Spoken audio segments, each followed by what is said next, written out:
I will go through the motions. But I will go to the presentation. Firstly, I'd like to begin by acknowledging the traditional custodians of the land on which we are gathered, the Wurundjeri people of the Kulin Nation, pay my respects to the elders, past, present, and future. Thank you all for coming. I know that there's a few of you that came that are new here. Who are new? Who are the new people? Who are the really new people? And if you are new, thank you. This is a community of very educated, knowledgeable, and engaged. Did I say engaged today? Or did I say educated? Educated. Engaged. So if you have any questions, you'll see them hanging, putting their hands up, talking, and if you have any questions, please connect with them during networking or through other times of the evening. But firstly, as a disclaimer, this event does not provide any legal or tax advice. I'm really sorry, I'm going to apologize now. I'm really sick. And I have been sick in the last couple of days, so my brain is a little bit wonky. Want me to do it? Sorry? I know, I can't. And You want me to do it, Johnny? financial advice, and You want me to do it? Johnny, you're just as bad as I am. know. We've both been to a conference on the weekend at the Block Conscious in Brisbane. And we did not catch it from there. I think there's a bug that's coming around. Anyway, so if I am rambling, I do apologize. So I'll move on. Notice photography. We've got a Facebook Live there. For those who are watching, I know that you said to me before, hello, there's a few of you, like Rob, who's up there in sunny Townsville in Magnetic Island. Hello to you. Blockchain Center Education, Co-working and Community. We'll get through that in a minute, but one of them is moving out of our pillars. Introductory classes, workshop and more, blockchain developers course. Sam over here finished the developers course, so if you do want to become a developer under Ethereum Solidity, you can talk to her about the course or let us know and we'll put you on for our next session. Events that are coming up. Talk and Trade this evening. You all know that, you're here. Monday, NEM 101. 22nd, Talk and Trade. 23rd, Startup Pitch Night. 24th, Introduction to Blockchain Workshop. If you are a community member, $50 off for your first workshop. So if you haven't used that $50 off yet, you can use $50, but I think a lot of you that are here already have done it or can teach it yourself. 27th, we just confirmed Lilu Meetup. They're creating an app. It was just this afternoon for personal safety. So there is a lot of concerns about safety within the city. We've lost the most livable city in the world to Vienna. That hopefully we create more of a community. We'll get back up there next year. It's like 2 years in a row. Well, no, Melbourne had it for 7 years in a row. Vienna got it this year. So hopefully we'll get it.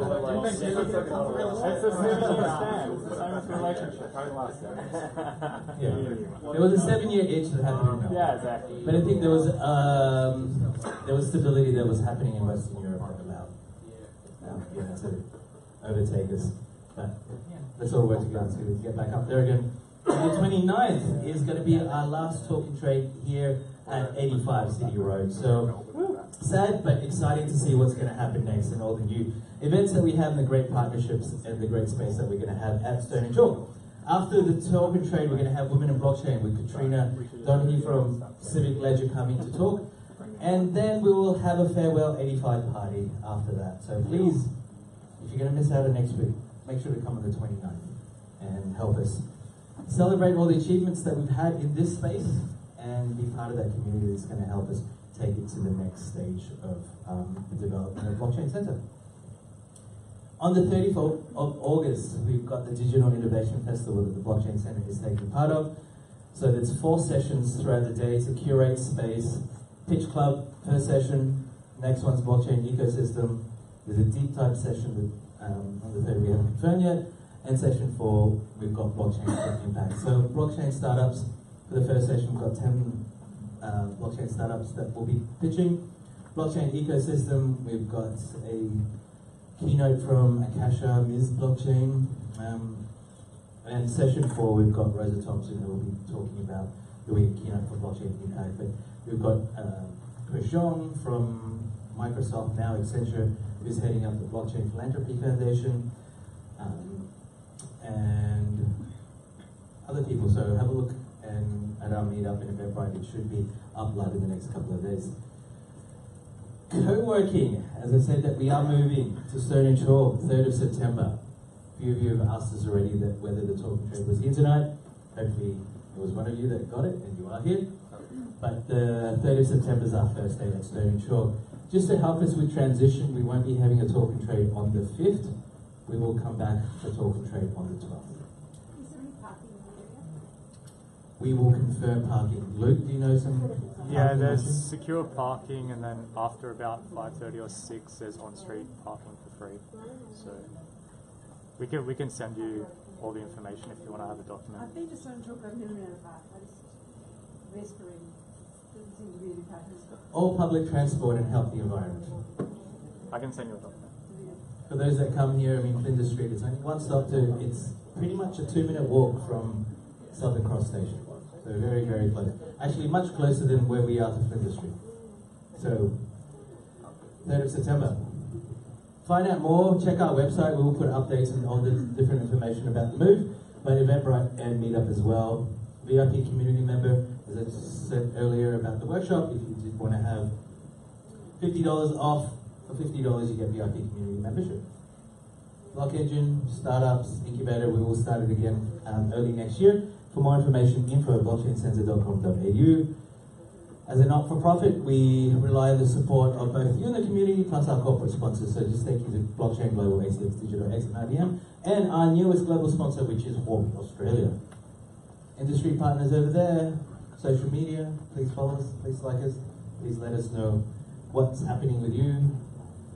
And tonight's sponsor, I don't know if they're here yet, but they have provided drinks and food. Sweet. So it's a great. It's Bridge X Network, and WhaleBlocks are presenting them. That hopefully they'll arrive soon and we can hear much for them. But if you're not here and you're not coming and you are watching the video, thank you so much. So, just a round of applause to Bridge X Network. Woo! Well, thank you so much.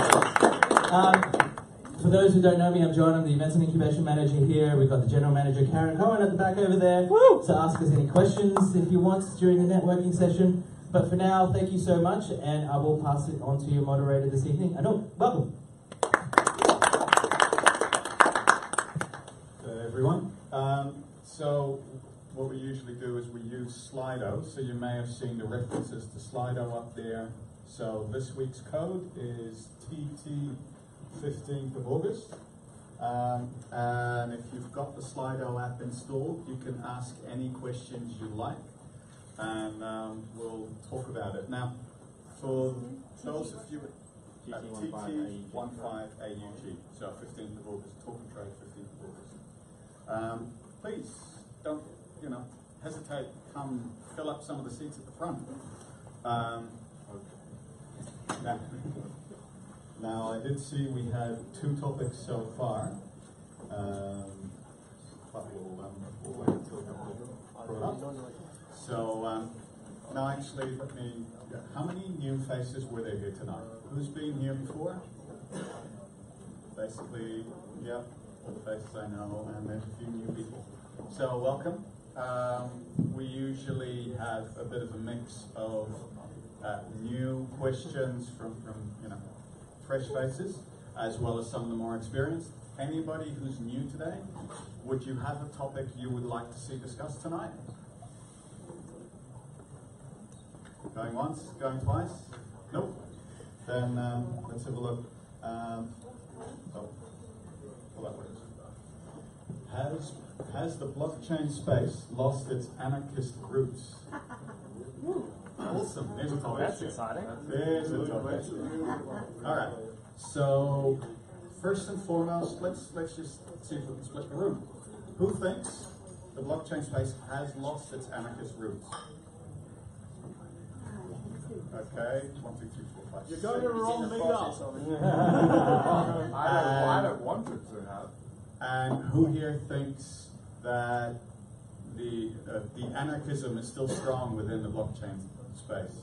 Some of the blockchains. Some of the blockchains. What does anarchy mean then? So, well, the idea of anarchy, since the question's been called out, is the operation of effectively a free market without the rule of government authority or control. Authority or control. Yeah, does it, wouldn't it be a bit ironic for people to say that it hasn't lost its roots if we're all meeting and assembling to discuss it? If it's anarchy. We're showing our faces. Yeah. So the anarchist revolution in Spain was actually one of the most well-organized revolutions where the anarchists took over control of public transport and the public facilities very effectively until the government came in and killed them all. But anarchy does not mean a lack of coordination and control. It just means a lack of enforced top-down hierarchy.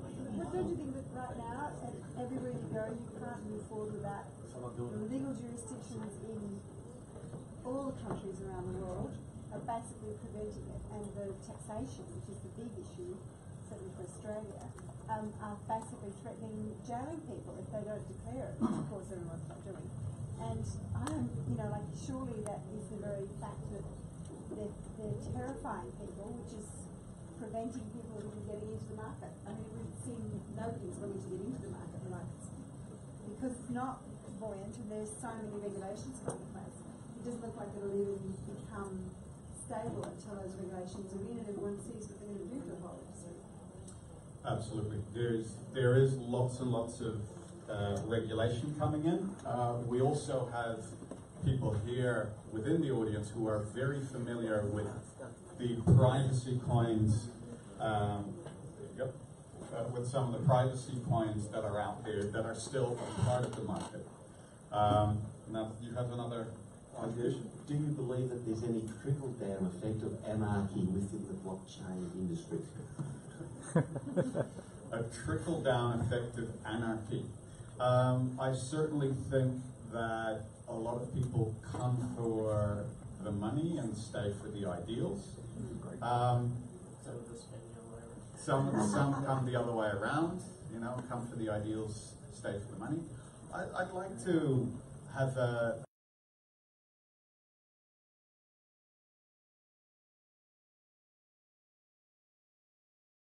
who's here because they believe blockchain can make a positive difference in how the world is organized. Awesome. And who's here to make some money? They're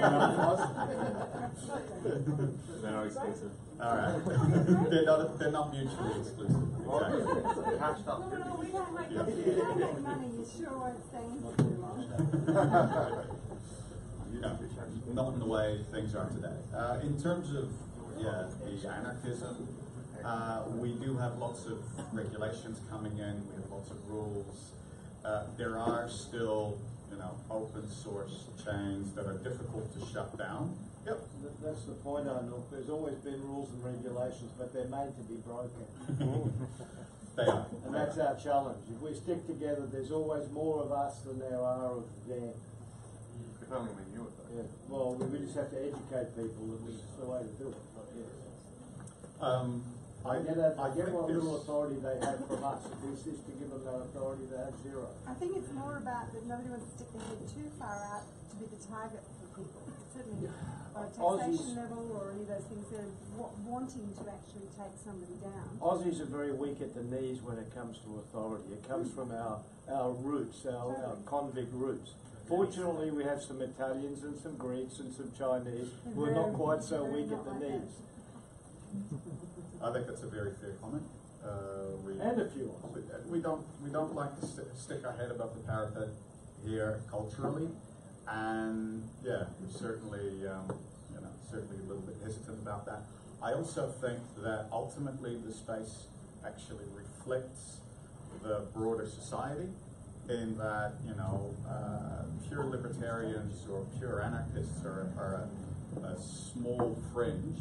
And although I think they're somewhat overrepresented in the blockchain space in terms of, per capita proportions, I think one of the things that I think we'll see is that the most rapidly adopted and most widespread applications of blockchain technology will actually be the ones that fit in with the status quo more than anything else, that aren't too far out there, right? Like the ripples of the world, you know, done by banks and yada, yada, yada, trustworthy and all this sort of stuff, are likely to get faster, further adoption than, you know, people saying, hey, you should care about personal privacy, you should care about your own ability to control your wealth, you should care about the fact that other people shouldn't be printing money, you should care about all of these things, and then you need to be willing to pay the price of using a far more difficult system to use and jump on board with a revolution. Yep. I wouldn't 100% agree that that is exactly how it'll work if the status quo remains as it is. But what about if the future is economic collapse, or Europe goes into default, you know, a couple of countries collapse and then financial system starts to fall down, perhaps there would be a different way of viewing it.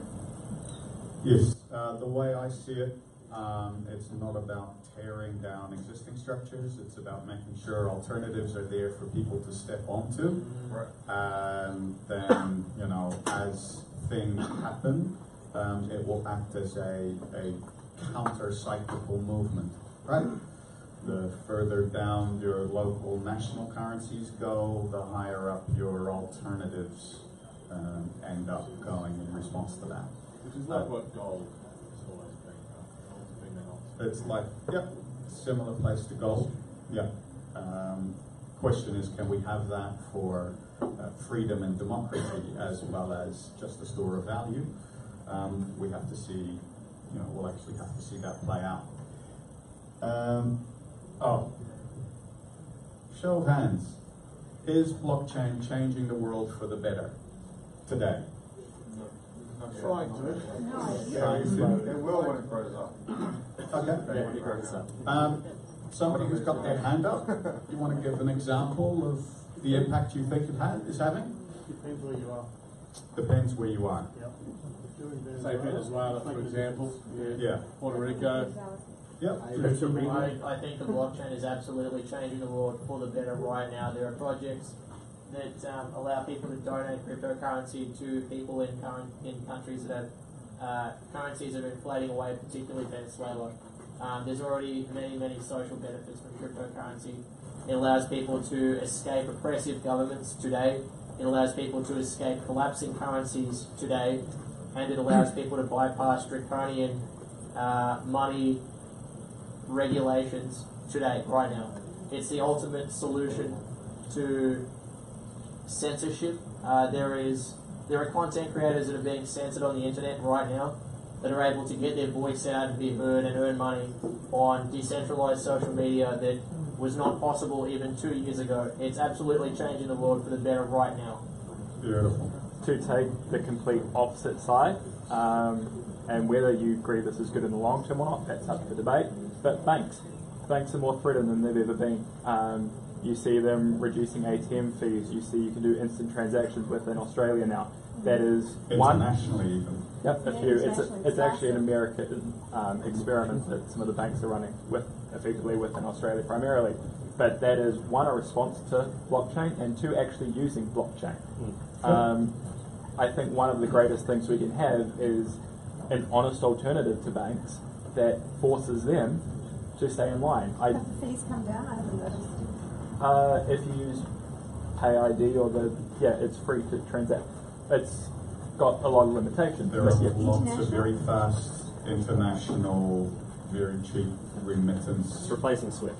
They're replacing SWIFT, and banks are doing it for themselves because of this competition. Yeah, absolutely. So even if you're not using blockchain yourself, I think it is having an impact.